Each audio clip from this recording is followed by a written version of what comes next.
दोस्तों, आज एक प्रॉपर्टी से रिलेटेड वीडियो फिर आपके सामने मैं पेश कर रहा हूं क्योंकि कुछ लोगों के क्वेश्चंस आए कि सर प्रॉपर्टी कई बार एनजीओ को दे देते हैं माँ बाप, तो उसमें क्या नियम है, किस तरह से दे दी जाती है और क्या उसमें होता है और हमारे क्या उसमें राइट्स हैं। तो आप इस पर एक वीडियो बनाएं।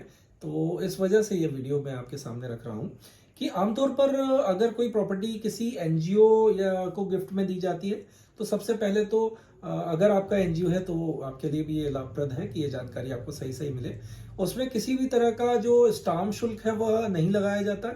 और हालांकि जब भी किसी प्रॉपर्टी को, चाहे आप परिवार को स्थानांतरित कर रहे हैं या एनजीओ को आप स्थानांतरित कर रहे हैं गिफ्ट डीड के माध्यम से, तो उसमें जो भी आपका रजिस्ट्रेशन है एनजीओ के केस में 4 महीने के अंदर अंदर आपको जो उसका रजिस्ट्रेशन है वो कराया जाना आवश्यक है। जिसमें कि एक अधिनियम जो कहता है आपका प्रॉपर्टी से रिलेटेड 1908 वाला, जिसमें कि धारा 17 में ये कहा गया है कि आपको रजिस्ट्रेशन कराया जाना बहुत आवश्यक है। अच्छा, ऐसी स्थिति उत्पन्न क्यों होती है ये मैं आपको बताऊं कि जब बच्चे को माँ बाप बहुत अच्छे से लिखाते पढ़ाते और अपने मुकाम पर पहुंचा देते हैं, अर्थात पैरों पर खड़ा कर देते हैं, बच्चों की हर छोटी बड़ी इच्छाओं को उन्होंने ध्यान में रखा और आपको एक काबिल इंसान बनाया। किंतु जब आपका कुछ करने का समय आया, उस समय आपने पीछे पैर कर लिए और उनका साथ उस समय नहीं दिया। और उस समय माँ बाप कुछ कड़े फैसले ले लेते हैं। कुछ माँ बाप ये बोलते हैं कि भाई ये प्रॉपर्टी जो है मैं एक अनाथालय को देने वाला हूँ या फिर मैं किसी एनजीओ को दूंगा। तो इस तरह की जो बातें हैं जब उनके दिमाग में आती है तो इसमें क्या क्या होता है। और एक क्वेश्चन और इसमें उठता है कि क्या रजिस्टर्ड वसीयत होती है। तो बिल्कुल रजिस्टर्ड वसीयत होती है। 23 अगस्त 2004 से वसीयत का पंजीकरण कराना बहुत आवश्यक है और रजिस्टर्ड वसीयत ही मान्य होती है। तो जब भी कभी वसीयत बनाए तो उसको रजिस्टर्ड जरूर कराएं। तो एक क्वेश्चन और उठता है कि क्या रजिस्टर्ड वसीयत कैंसिल हो सकती है। तो बिल्कुल कैंसिल हो सकती है रजिस्टर्ड वसीयत, क्योंकि जिस व्यक्ति ने रजिस्टर्ड वसीयत की है, अर्थात जो भूमि का स्वामी है, जो आपकी संपत्ति का स्वामी है, उसने उस वसीयत को बनाया है। हो सकता है कि समय के साथ बहुत सारी चीजें बदल जाती है, कभी कोई व्यक्ति साथ नहीं दे रहा है और बाद में वही बच्चे को थोड़ा समझ में आती है और वह आपकी देखभाल अच्छे से करता है। उसका मन किसी तरह से झकझोरता है अंदर से कि नहीं, इन्होंने मेरी हर इच्छाओं का ध्यान रखा है और आज इनको इस अवस्था में मैं साथ नहीं दे रहा हूँ। तो कई बार बच्चों के हृदय परिवर्तित हो जाते हैं और वो बच्चे उनका ध्यान रखते हैं। तो तब भी माँ बाप, अगर कोई वसीयत बन भी गई है तो उसको फिर वो कैंसिल कर सकते हैं और उसमें किसी का नाम जोड़ सकते हैं, घटा सकते हैं। तो इस तरह की बातें होती हैं। तो रजिस्टर्ड वसीयत को वही कैंसिल कर सकता है जिसने उस वसीयत को बनाया है।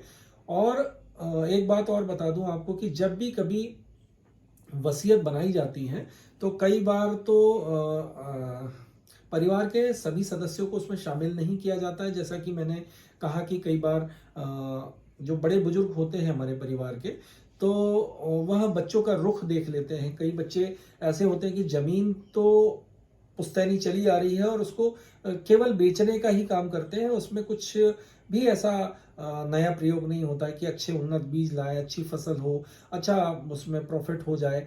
तो कई बच्चे बस शहर में बसने की तरफ है, शहर की तरफ होड़ किए होते हैं। तो वह उसको बेचने के लिए हमेशा लगे होते हैं, हमेशा दबाव देते हैं, या पढ़ाई के लिए या फिर उच्च शिक्षा के लिए कहीं अगर जाना होता है तो बोल देते हैं कि इसमें से बेच दीजिए, ये कर दीजिए। तो कई बार माँ बाप पर वह दबाव भी बनाते हैं। तो उसको उसके चलते कई बार माँ बाप ये बोलते हैं कि नहीं, मैं इसको कोई हिस्सा इसमें नहीं दूंगा। क्योंकि जमीन से एक बहुत जुड़ाव होता है घर परिवार का, कि ये जमीन खरीदी बड़ी मुश्किल से होती है। क्योंकि बेचना तो बहुत आसान होता है जमीन को, पर खरीदना मुश्किल, उतना ही मुश्किल होता है। क्योंकि पुश्तैनी संपत्ति को भी इतना संजो कर माँ बाप रखते हैं और उसको क्षणिक मात्र में एक छोटी सी प्रॉब्लम में हम कई बार बेच देते हैं। तो माँ बाप के आचार विचार भी उससे कई बार उन बच्चों से मेल नहीं खाते जो अपनी पुश्तैनी संपत्ति को दबाव बनाकर बिकवाते हैं या बेचने का कोशिश करते हैं।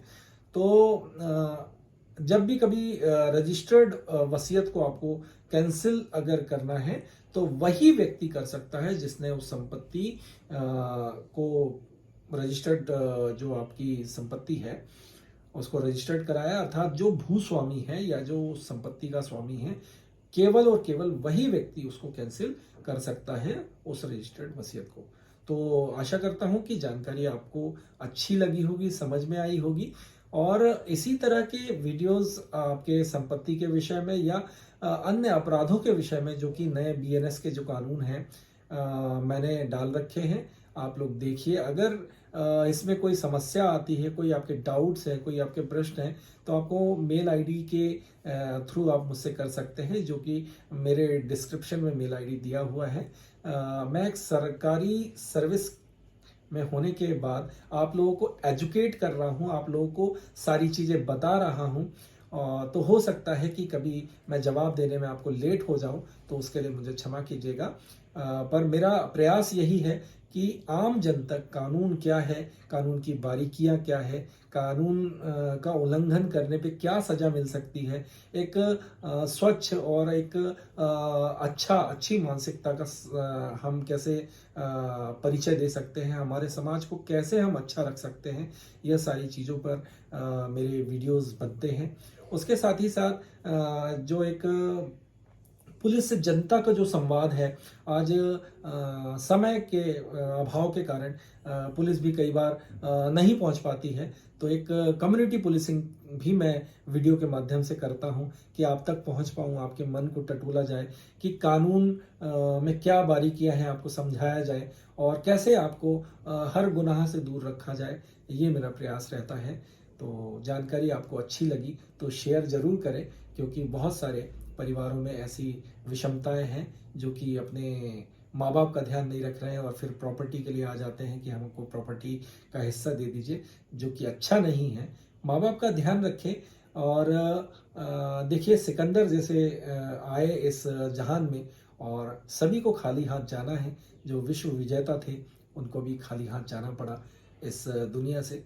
तो जमीन जायदाद कोई भी चीज़ आपके साथ नहीं जाती है, साथ जाते हैं आपके सुविचार, आपका व्यवहार। तो अच्छे कर्म कीजिए, अच्छी बातें सीखिए और अच्छा कीजिए और माँ बाप का ध्यान रखिए, तो हो सकता है कि आपका भी नाम मरणोपरांत स्वर्ण अक्षरों में लिखा जाए। धन्यवाद। जय हिंद।